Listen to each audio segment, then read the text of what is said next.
Assalamualaikum warahmatullahi wabarakatuh. Perkenalkan, saya Dr. Mary Srihartati dari Universitas Muhammadiyah Bengkulu. Saat ini saya mengampu mata kuliah pengembangan media ICT dan praktikum pada program Pascasarjana Magister Pendidikan Biologi. Deskripsi dari mata kuliah ini yaitu pengembangan media ICT dan praktikum merupakan salah satu mata kuliah wajib pada program Pascasarjana Magister Pendidikan Biologi Universitas Muhammadiyah Bengkulu. Mata kuliah ini diberikan pada mahasiswa semester 2 dan memiliki bobot 2 SKS yang terdiri dari tatap muka perkuliahan teori di kelas dan praktik pembuatan media pembelajaran. Mata kuliah ini membahas berbagai aspek literasi yang merupakan tuntutan pendidikan penting di abad 21. Pembahasan diarahkan agar mahasiswa mampu menguasai mempelajari tentang berbagai jenis media pembelajaran biologi serta pengetahuan dan keterampilan yang dibutuhkan untuk dapat melakukan proses pengembangan media pembelajaran biologi. Adapun capaian pembelajaran pada mata kuliah ini, pertama, mahasiswa diharapkan mampu mengembangkan media dan menerapkan teknologi informasi komunikasi atau Information and Communication Technology dalam pembelajaran biologi. Kedua, mahasiswa terampil dalam mengembangkan media pembelajaran biologi sesuai dengan tujuan pembelajaran. Penugasan pada mata kuliah ini terdiri dari penugasan pembuatan makalah individu, mempersiapkan materi presentasi dan juga proses presentasi, kemudian membuat atau merancang dan mendesain model media pembelajaran yang digunakan pada mata kuliahnya, yaitu sistem pembelajaran blended learning, di mana proses mata kuliah atau proses pembelajaran dilakukan secara offline dan juga online. Secara online dilakukan melalui media Google Classroom dan secara offline mahasiswa belajar langsung melakukan tatap muka di program Pascasarjana Magister Pendidikan Biologi. Juga menggunakan media yang difasilitasi Universitas Muhammadiyah dengan kelas Kito. Sistem penilaian pada mata kuliah ini terdiri dari beberapa sumber evaluasi. Yang pertama dari penugasan, yang kedua dari kemampuan mahasiswa mempresentasikan tugasnya, yang ketiga ujian tengah semester, dan yang keempat ujian akhir semester, serta yang kelima tugas proyek. Demikian deskripsi dari mata kuliah ini. Selanjutnya mari kita lihat bagaimana proses pembelajaran mata kuliah ini di kelas. Oke, Bang.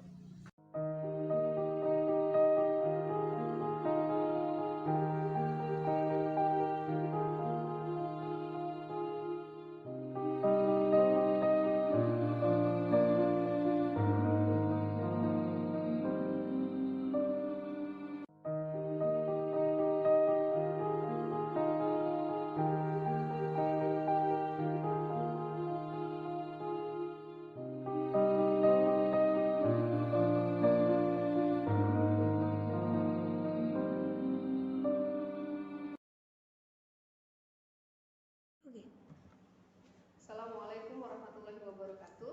Waalaikumsalam warahmatullahi wabarakatuh. Alhamdulillahirabbil alamin. Shalatu wassalamu ala asrofil anbiya'i wal mursalin wa ala alihi washabihi ajmain. Kembali kita bertemu di siang hari ini pada mata kuliah pengembangan media ICT dan praktikum mahasiswa Magister Pendidikan Biologi. Sebelum kita memulai kelas kita, mari kita awali dengan sama-sama berdoa terlebih dahulu. Berdoa, silakan.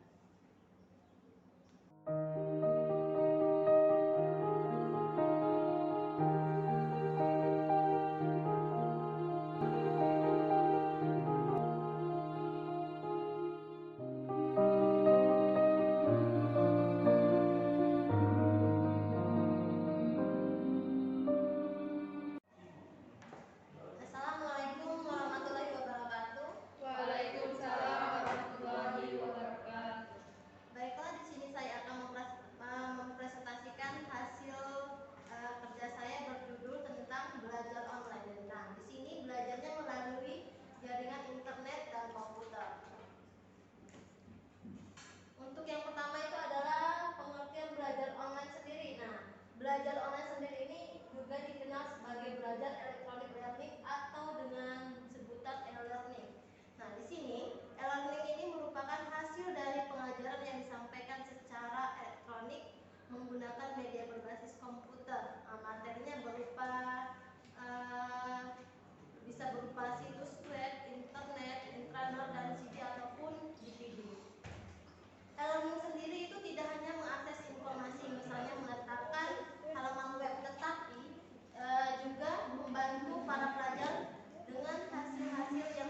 Terima kasih kepada Saudara Destriani yang sudah memaparkan hasil makalahnya. Selanjutnya saya persilakan pada Bapak Ibu sekalian yang ingin bertanya ataupun menanggapi dari hasil yang telah dipresentasikan oleh.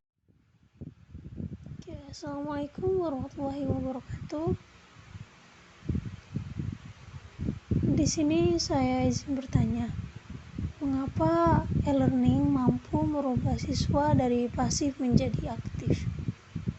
Ya, terima kasih. Baik, Assalamualaikum warahmatullahi wabarakatuh. Saya izin bertanya, metode atau media apa yang digunakan dalam pembelajaran online agar lebih efektif? Sekian, terima kasih. Wassalamualaikum warahmatullahi wabarakatuh.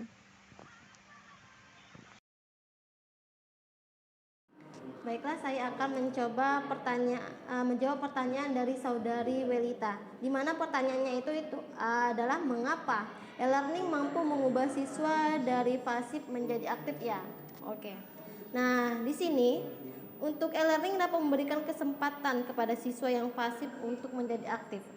Karena dalam e-learning tidak ada sekat ruang ataupun waktu, sehingga siswa yang pasif memiliki banyak waktu untuk memikirkan tindakannya dan melakukannya sehingga bisa berpartisipasi dalam kegiatan pembelajaran tersebut.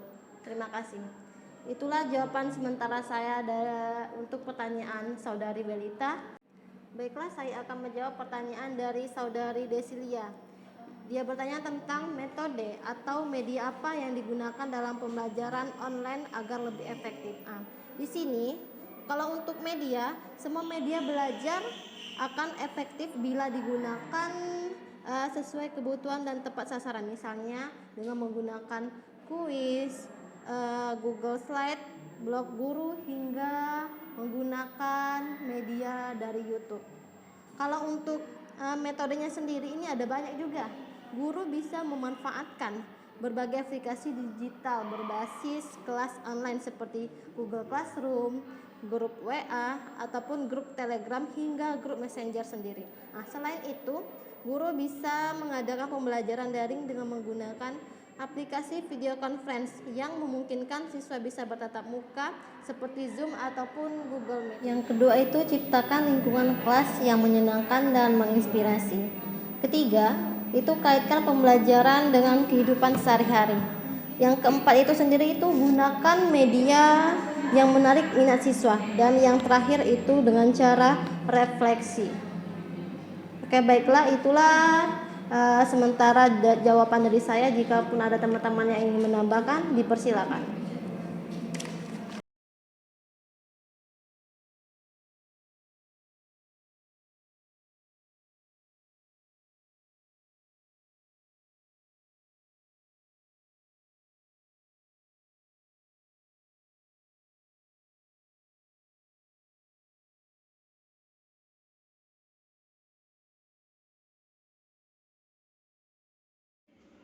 Izin menambahkan, Bu. Oh iya, silakan Saudara Jalaluddin. Baiklah, saya akan menambahkan jawaban untuk saudari Irwani. Pertanyaannya kan bagaimana cara menumbuhkan perhatian belajar siswa selama pembelajaran daring berlangsung. Menurut saya, cara menambahkannya itu kita itu harus memberi peran langsung terhadap siswanya agar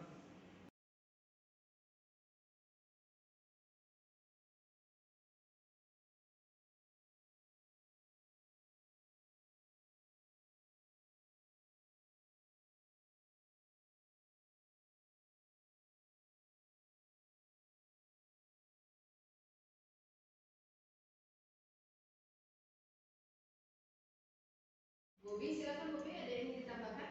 Ada. Silakan. Baiklah, saya akan menambahkan pertanyaan jawaban dari saudari Desi. Kalau media banyak yang bisa dimanfaatkan oleh guru.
Alhamdulillah.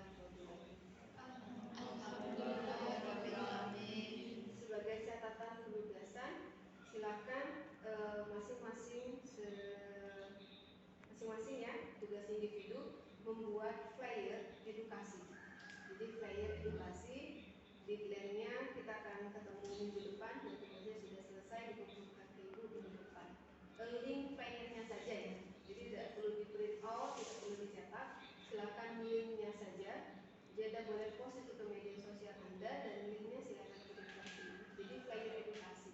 Flyer edukasi itu nanti masing-masing berbeda kemudian isi flyer edukasinya terkait kemudian dengan pembelajaran biologi.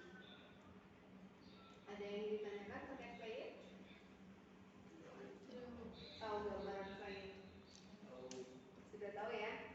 Karena sebelumnya Bu Feni ya, Bu Feni sudah pernah buat flyer yang minggu lalu saya kirim ke grup kelas. Jadi flyernya seperti itu tentang edukasi, flyer edukasi. Di flyer itu nanti kemudian kita bisa mengedukasi orang-orang yang kemudian secara tidak langsung membaca flyer. Baik, Ibu tutup pertemuan hari ini. Sampai jumpa minggu depan. Jangan lupa untuk datang minggu depan di hari Sabtu selepas sholat